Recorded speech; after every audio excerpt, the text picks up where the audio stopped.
Hey everyone, it's Justine and welcome to another card tutorial. Today I'm going to be working with alcohol inks and going through the difference between YUPO alcohol ink paper as well as alcohol ink cardstock. Both are made by Ranger and have the Tim Holtz branding. YUPO paper comes in 5 by 7, while the alcohol ink comes in 4 1/4 by 5 1/2, so perfect for A2 size cards. The YUPO paper has 10 sheets and the alcohol ink has 20. So you can see that they are both perfect for using with alcohol inks by Tim Holtz. The YUPO paper is non-porous, water resistant, and it's bright white and has a smooth finish. It's recyclable, synthetic paper, and it's not laser or inkjet compatible. You can see on the back here that these are pre-cut for card making, gloss finish coating design, and that they're perfect for alcohol inks as well as dye inks and archival. So you can see here that the one on the right, the alcohol ink cardstock, I find to be a brighter white than the YUPO paper. So if you're interested in leaving some white space, that might play a role in which one you want to use. The alcohol ink cardstock on the right also is extremely shiny, where on the left, the YUPO paper you can see is more of a matte finish. So again, other things to take into consideration when you start working. Now, I used to prefer the alcohol ink cardstock to the YUPO paper, and now that I've experimented with a few techniques, I have to say that each one has their pros and each one has their cons. So let's get started with a direct to paper ink technique. You can see that when I pour the ink directly on here, the YUPO paper creates sort of puddles, while the alcohol ink cardstock creates splatters. So that's really interesting, and it doesn't spread as much as the YUPO paper does. So depending on the look that you want, it might be better to use the YUPO paper. In my opinion, for a direct to ink paper, it's much better than the alcohol ink cardstock itself. Today I'm also working on the Tim Holtz glass mat, in case you're wondering, and it can be cleaned with just some simple blending solution or some pure alcohol if you need to get it off of your surface. So now I wanted to show off how these two inks actually blend together. So there is a technique when you use alcohol inks that you can blow them around on your surface. Now most people use a disposable straw, however I like to use something that's kind of reusable. So I'm using a pen without the pen in it, obviously, so it's just a tube. Now you'll notice here that when I blow the alcohol ink around when it's just been put onto the surface, this blends extremely well. You'll also notice that when I add more color, they kind of make little puddles inside of each other and they blend really well together. On the alcohol ink cardstock, however, the colors don't blend well together. They kind of sit separately, and when I try to blend them, they don't go very far. Now the reason for this is that the YUPO paper, I find, stays wet a lot longer than the alcohol ink cardstock does on the right, so there's a lot more time to manipulate your image. However, because it takes longer to dry, the chances are of you getting fingerprints or something like that are high. So the alcohol ink paper pretty much dries instantly, which is quite nice. So I'm just going in to add some more colors and just filling in some of those white gaps. Now you see how nicely that the ink actually blends in with the other colors on the YUPO paper on the left. And when I add a little bit of blending solution, it also makes the colors just sort of work really nicely together. So now I'm going to show you how it looks so you can see when I hold it up to the light here that it's still quite wet. I'm going to add some alcohol ink directly on top here and see how it works if I try to hold it upside down. So you can see that the ink goes and with the flow of the way you're tilting the paper. And when I add it to the alcohol ink cardstock here, which is pretty saturated at this point, it does the same thing as well. Because you're working so quickly on it, that technique works the same on both of them. However, as I said, the YUPO paper does seem to blend nicely together and seamlessly, where the other one just kind of soaks into each other. So let's try another technique here. So I grabbed two more paper, again the YUPO paper on the left and the alcohol ink cardstock on the right. And I'm going to add a couple of colors here, the same colors that I used on the other surface that we were working on earlier. And I'm just going to use a blending tool this time with some felt. And I'm just going to go back and forth. You can see I'm shimmying the blending tool from left to right, and I'm going all over the cardstock. You can see you're getting sort of this really pretty, almost like a glazed over look. It's really, really nice, and I do enjoy doing this quite often, this technique. And because I made my ink spots quite large, it does have a really nice seamless blend on here. Now I'm going to do the same thing. I'm just going to re-ink the different areas on the felt here, and I'm going to do the same thing on the YUPO paper, and let's see how those compare with each other. Now, in my honest opinion, after I was finished doing all these different techniques, I do find a use for both of these papers. However, if you're only wanting to purchase one, or you are limited budget, or whatever the case is, then this video might help you figure out which one you want to work with alcohol inks. So you can see that the one on the left, I find the colors to be a little bit more vibrant. It could be the fact that I have a little bit more ink than before, or it could be the surface itself. It's hard to tell. So I went over these twice, and this is the result I got. So you can see that the alcohol cardstock here is quite shiny, whereas the YUPO paper is only shiny where the silver hit the paper. So that's another difference when you're making your cards. Now in the meantime, these other two have been drying, and you'll notice that the alcohol ink cardstock here is completely dry. It dried pretty much immediately after I made it. However, the YUPO paper here has stayed wet in certain areas, and there is an advantage to this. So you can be using some foil here to actually foil areas that are still wet. And obviously, because my alcohol ink cardstock isn't wet anymore, and it's really difficult to actually work with it in the time that it allows to get that sort of sticky texture before it dries like the YUPO paper does, you can't really foil well on the alcohol ink cardstock.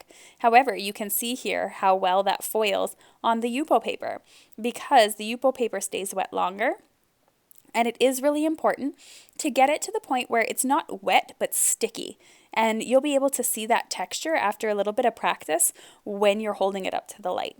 So now I've gone over it, and I could add silver foil to each of my areas here. Whereas with the alcohol paper, you can see that I go over it and it doesn't work. Now another technique that I wanted to try was swiping the ink. So this time I'm going to switch up the colors a little bit, and I am going to add some of the ink onto my felt pad. I always change the felt pad when I start to work with a different color. And these are going to be some really, really pretty colors here. I took all of my pinks as well as my purples, and I'm trying to do the same thing on each one of them. And I found for the swiping technique, they work extremely similar as far as the different types of paper go. So I'm just going ahead now and just adding different colors and sort of blending them together to see how it goes. You'll notice that the alcohol ink cardstock, as I mentioned, dries extremely quickly, so you can see that there's a bit of a harsher line between the two colors. Whereas with the YUPO paper, because it stays wet a little bit longer, you don't get that harsh line as much. So again, another factor that plays in depending on what kind of look you want. So for time purposes, I went ahead and just added it to the very bottom, and you can see how they look like. Now I have to be careful because you'll notice on the left I got a fingerprint on it because it's not dry yet, whereas on the right with the alcohol ink cardstock, it's no problem because it dries so quickly. So now I'm just going to go ahead and add a direct-to technique. I wanted to see what happened when we layered the inks on it. And I can definitely see that the alcohol ink, definitely with that first layer done, actually responds better to a direct-to-ink technique. However, I do prefer the look of the YUPO paper for this. I love the way that they bubble up together and they create these sort of individual puddles, whereas the alcohol blending ink, they just kind of seep together. So don't mind my big head in the way here, but now you'll see that the blending with the blowing air technique works a lot better on the alcohol ink cardstock now that it had that first layer. And when I add the blending solution, you'll notice that I prefer the look of the alcohol paper. It doesn't take away the color as much, it just helps them blend. Whereas on the YUPO paper, it just created these sort of white puddles and totally took away the color that I had created. I think this was one of the reasons that in the beginning I really preferred the alcohol ink cardstock over the YUPO paper, and the fact that it dried so quickly, because I hadn't discovered that foiling technique, and the blending solution, of course, definitely created that little interesting appearance on both of them. But again, it just depends on the look you're going for.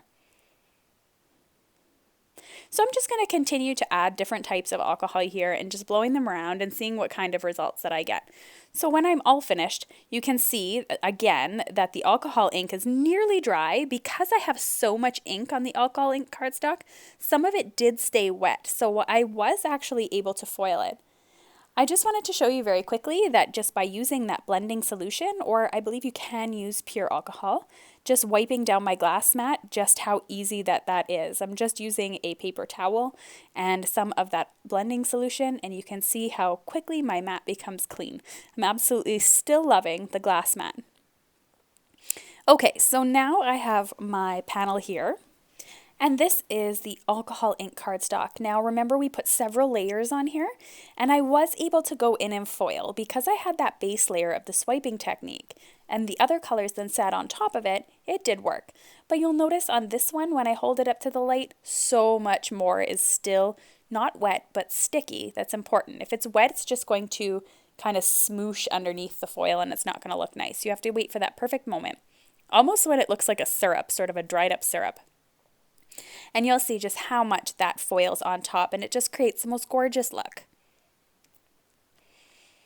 I also wanted to show off quickly the alcohol ink tin while I'm working. These are all the alcohol inks that I have, and I have them all in here, and I have my mixatives in here as well. It's a perfect container, not only for alcohol inks, but also for re-inkers. They're the same size bottle, not the distress ones, but you know, the other ones that come for dye inks.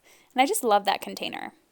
So now I'm moving on to the fun part. I'm making my cards, I have my backgrounds all done, and I'm going to be using the Geode stamp set from Concord and Ninth. It has some beautiful sentiments on here, and it also comes with the coordinating dies. So it comes with the Geode, the circular one, the heart, as well as the inside, and then you are a rare find in a die cut. It also has some beautiful sentiments that I'm going to show off. So because I'm working on alcohol ink cardstock, or it is a shiny, glossy cardstock. So I do not recommend using many inks. I recommend using either an archival ink or a StazOn ink. Both of them stain usually. StazOn has its own cleaner if you're interested, but I don't have it. And I don't mind stain stamps at all. And I find that archival inks work really well on here also. However, I ended up donating those quite a while ago to a crafty friend because I don't use them very much anymore, but I still have my black StazOn. Now I am going to go ahead and stamp this a couple of times on here. You'll notice that the first time I stamp, I don't get the best impression. And that's just because of the ink as well as the cardstock technique here, and that's why I just love using my Misty stamping tool, because I can stamp multiple times on the same area. And don't worry, I have to worry about mixing up my background here or screwing it up. So I have really enjoyed making this technique, and I think this stamp is the most perfect stamp set for alcohol inks, because if you ever look at a geode or anything, or just Google the image it, there are these beautiful sort of rock crystal formations, and they have such pretty colors and so vibrant and fun, and alcohol inks just really bring out that look. Now I'm just going to send it through my die cutting machine. I always like to secure my dies in place with some purple tape. I have been using the Gemini Junior die cutting machine lately, so it has to be fed in facing up, so it's good to use positioning tape. I haven't had it for long enough yet for me to make a personal recommendation, but so far I am in love with it. Now I am just going to go ahead and detach that die, and I'm going to stamp a few more of the images and die cut them as well. So before I move on to showing you all the die cuts that I cut out, I did get asked a lot, can you emboss on alcohol paper, or can you emboss using alcohol inks? Now, when it comes to, if you were to stamp something in Versamark ink, heat emboss it, and then add the ink on top, that doesn't work. It does not resist alcohol inks. It's exactly like Copic markers, how you wouldn't use those with an embossed image, because it just doesn't work. And when it comes to embossing using embossing powder after the background's been made, I got two mixed results. So you can see I've stamped this with Versamark ink. This is the alcohol ink cardstock. And you can see it embossed beautifully as far as how the powder attached to it. I had no issues with powder really sticking to it. It only stuck to the stamped image that I wanted, and when I went ahead, I heat up my heat gun for about a minute before I applied it to the paper, so it was nice and hot. And so I didn't have to stay very long on the same area. And when I went ahead and embossed it, it embossed just like it did on regular paper. I'm quite certain if I would have held it there a little bit longer, it would probably warp the cardstock a little bit more than regular paper, but overall it worked out fairly well. However, when I did this with the YUPO paper, it was completely different. So when I went ahead, I stamped the YUPO paper using Versamark. I added the same silver embossing powder, so this is the exact same process as I did with the alcohol ink cardstock. But when I went to apply heat to it, it started to warp nearly instantly. So you could use this to your advantage, but I'm pretty sure this is not the result that you want from your cardstock. So you can see just how it's buckling under the heat. So alcohol ink cardstock is definitely better when using a heat gun. I ended up being able to use this as sort of a happy mistake on my card, and you'll see how I did that in just a moment. Okay, I'm ready to show you all my fun die cuts. So you can see that the majority of them I stamped just with that black StazOn. I have my YUPO paper, I have my alcohol ink cardstock. So again, I'm keeping everything on the left that's YUPO, and on the right that is the alcohol ink cardstock. And you can see the difference here on the embossed area, how warped this paper is versus this one here that's relatively flat. And I also cut out a couple of hearts. And these just look stunning in my opinion. I love the geode look. These are going to look really great on backgrounds, and I can't wait to attach them to some cardstock. I also went ahead and cut out some of these hearts as well as the middle, and you can mix and match the colors if you prefer as well. This is such an unexpected stamp set, and that's what I love so much about Concord and 9th, is that they're all just so different. So I went ahead and attached all of these to some card bases. To save time, I don't think you need to watch me gluing everything, but I did want you to know that I did detach some of them, and then I was able to get 2 cards out of them by attaching the second piece onto a different card. So I hope you enjoyed this card tutorial comparing the 2 types of ink, or the 2 types of paper rather, and you can see that I just finished off the cards with various sentiment dies from Concord and 9th, as well as the stamp sets and dies that came with the set. I have all the supplies listed below in the video description, as well as on my blog. I hope it was okay that I kind of skipped over the last little putting together and gluing of the cards, because that wasn't really the point of the technique of the video, but I hope you enjoyed it anyway. Thanks so much for watching, everyone, and have a wonderful start to the week. Bye!